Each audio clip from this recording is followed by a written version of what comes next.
अस्सलाम वालेकुम फ्रेंड्स, क्या हाल है। मैं हूं आपके साथ अदनान। और सर्दियां आ गई हैं। सर्दियों के आते ही साग की भी आमद हो जाती है। साग एक ऐसी सब्जी है जिसको हर जगह बहुत पसंद किया जाता है, शहर में, गांव में, हर जगह। तो बनाना भी बहुत ही आसान है। तो चलें इसको बनाते हैं। सबसे पहले आपने बाजार से साग की खरीदारी करनी है। और जब भी साग लेने जाएं तो कोशिश करें नरम पत्तों वाला हो और उसके फूल ना निकले हों। इसको लाकर आपने साफ कर लेना है और इसके जो डंडल हैं, जो सख्त हैं, वो निकाल देने हैं। और जो नरम नरम से पत्ते हैं उनको आपने इस तरह से अलग करते जाना है। और इसको कोशिश करें साफ करने से पहले आप एक बार धो लें और धोने के बाद इसकी सफाई करें। और इसी तरह से हमने पालक लिया है। साग हमने 2 किलो लिया था, उसकी सफाई करने के बाद 1 किलो बचा है। और पालक हमने 1 किलो ली थी और वो भी सफाई करने के बाद आधा किलो बची है। और इस तरह से हमने इसको काट लेना है। अगर आपके पास मशीन हो तो आप मशीन के साथ इसे काट सकते हैं। सबसे पहले हम पालक को काट लेंगे। और इसमें बाथू भी जाता है, अगर बाथू हो तो वो भी आपने डाल लेना है। लेकिन बाथू को अलग से धो के अच्छे से साफ करके फिर डालना है। लेकिन अभी जो सीजन चल रहा है इसमें बाथू नहीं है, तो हम बाथू के बगैर ही साग बनाएंगे। यहाँ पर 1 किलो हमारे पास सरसों है और आधा किलो पालक है। इस तरह से हमने पालक और सरसों दोनों काट ली है। आप मशीन से काटेंगे तो उससे ज़रा जल्दी हो जाएगी। और इसे काटने के बाद हमने अच्छे से धो लेना है। धोना जो है ना वो अच्छे से, यार धोने के बाद इसको आपने थोड़ी देर रख देना ताकि इसमें सारा पानी निकल जाए। और यहाँ पर हमने काफ़ी सारी मिर्चें ली हैं, 2 इंच अदरक है और लहसुन की 8-10 कलियाँ हैं।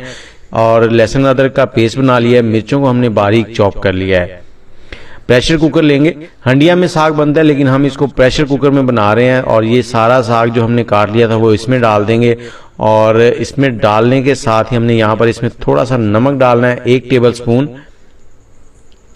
और नमक कम ही रखें, बाद में और डाल लिया जाएगा। और सब्ज मिर्चें भी यहीं पर हमने डाल देनी है।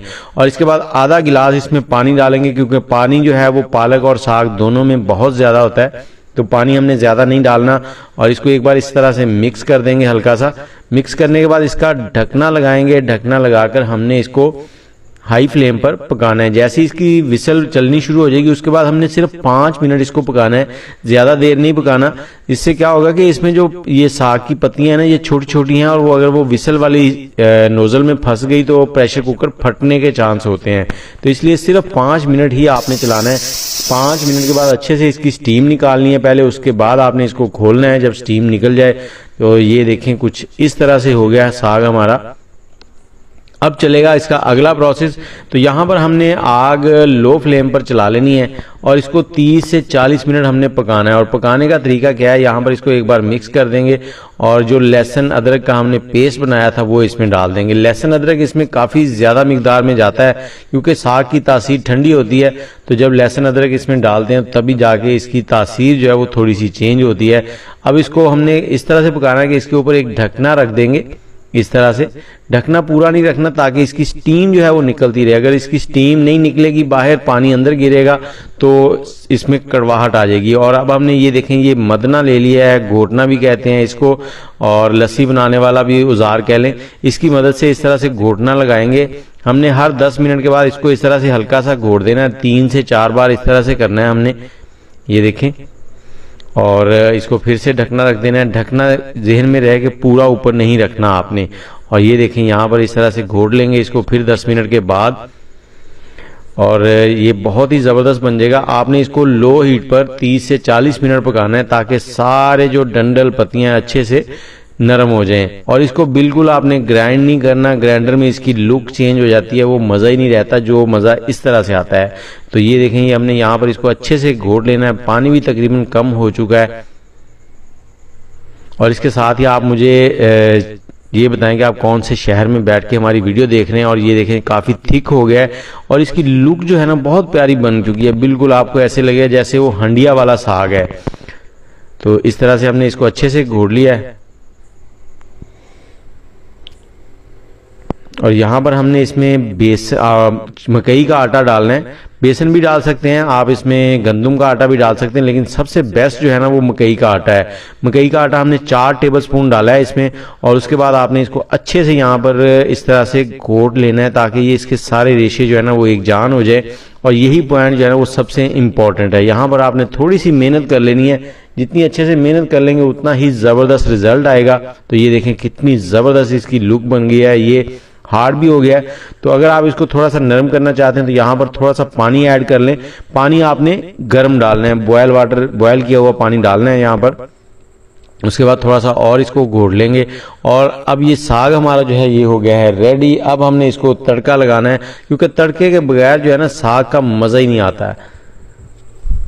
तो इसको साइड में रखेंगे अब और चलते हैं तड़के की तरफ। तो तड़के के लिए हमने ले लिया है एक पैन, इसमें हमने 2 टेबलस्पून देसी घी डालना है। देसी घी लाजमी इस्तेमाल करें, और आप इसको सिंपल जो बनास्पति घी होता है उसमें भी बना सकते हैं, लेकिन देसी घी में जो फ्लेवर है ना बहुत ज़बरदस्त निकलता है।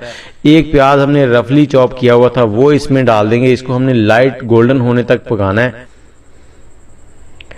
और साथ ही आप मुझे ये बताएं कि कौन से शहर में बैठ के मेरी ये वीडियो देख रहे हैं और आपको साग कितना पसंद है। क्या आपने कभी इस तरह से साग बनाया? ये जितने भी, और यहाँ पर हमने लहसुन अदरक ले लिया है। लहसुन अदरक मैंने आपको बताया था यहाँ पर ज़्यादा जाता है, और ये 1 टेबलस्पून लहसुन है और 1 टेबलस्पून अदरक है। इसको हमने ग्रेटर की मदद से ग्रेट कर लिया था, इसका पेस्ट नहीं बनाया था। इससे क्या होता है, ये थोड़े थोड़े दानेदार रहता है और जब हम खाना खाते हैं तो ये मुंह में आता है, बड़ा मज़ा आता है। तो इसको भी हमने 2 से 3 मिनट भून लिया, और 3 से 4 सब्ज़ मिर्चें वो भी यहाँ काट कर हमने डाल दी हैं, और 2 टमाटर चॉप करके डाल दिए। थोड़ा सा इसमें नमक डाल देंगे ताकि टमाटर जो है ना वो जल्दी से नरम हो जाए। तो इनको हमने यहाँ पर अच्छे से पका लेना है और थोड़ी देर चम्मच चलाएंगे। उसके बाद हमने इसको कवर कर देना है ताकि इसके अंदर स्टीम बने और ये जल्दी से नरम हो जाए।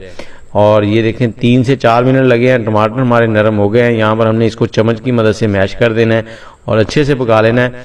और अब हमने जो साग रेडी किया था वो इसमें डालने की बारी आ चुकी है।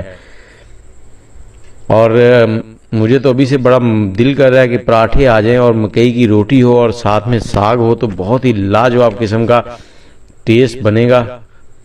ये साग हमने इसमें डाल देना और इसे डालने के बाद हमने इसको 5 से 7 मिनट अच्छे से पका लेना, चम्मच चलाते हुए। चम्मच यहाँ पर आपने रोकना नहीं है, अगर आप चम्मच रोकेंगे आग का फ्लेम जो है ना वो हाई है तो यहाँ पर ये नीचे लग जाएगा। तो जो आपने इतनी मेहनत की है ना वो सारी मेहनत जो है ना वो ज़ाया हो जाएगी। ये हो गया जी कुछ इस तरह से। और यहाँ पर आप इसमें धनिया पाउडर भी डाल सकते हैं, लेकिन मैं यहाँ पर फ्रेश धनिया थोड़ा सा डालूंगा। लेकिन देखें कितनी अच्छी लुक बन गई है इसकी।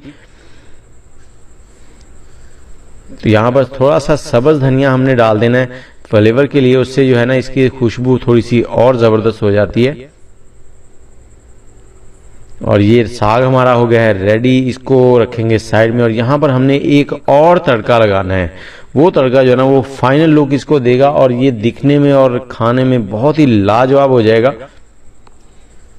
तो ये हो गया जी रेडी। वीडियो आपको कैसी लगी है लाइक कमेंट और शेयर ज़रूर कीजिएगा।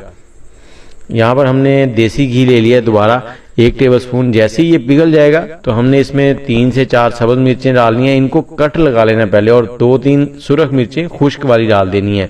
जैसे ये थोड़ी सी फ्राई होने लगेंगी तो हमने यहाँ पर 2 लहसुन की कलियाँ इस तरह से लंबी लंबी सी काटनी है स्लाइसेस में, वो इसमें डाल देनी है और इनको भी थोड़ा सा फ्राई कर लेना है। बस थोड़ा सा ही फ्राई करना है, क्योंकि इस लहसुन का जो टेस्ट है ये भी बहुत ज़बरदस्त होता है। और इसको आपने सर्व करने से पहले बना के ऊपर डालना है इस तरह से। इसकी बहुत ही ज़बरदस्त सी लुक आ जाती है, खुशबू बन जाती है। देसी घी के नज़ारे ही कुछ और होते हैं। तो ये साग हमारा रेडी है और इसके ऊपर रखें मक्खन या देसी घी, बहुत ही लाजवाब। मुझे इजाज़त दें, दुआओं में याद रखें। आप भी बनाएं ये साग और खाएं साग। अल्लाह हाफिज़।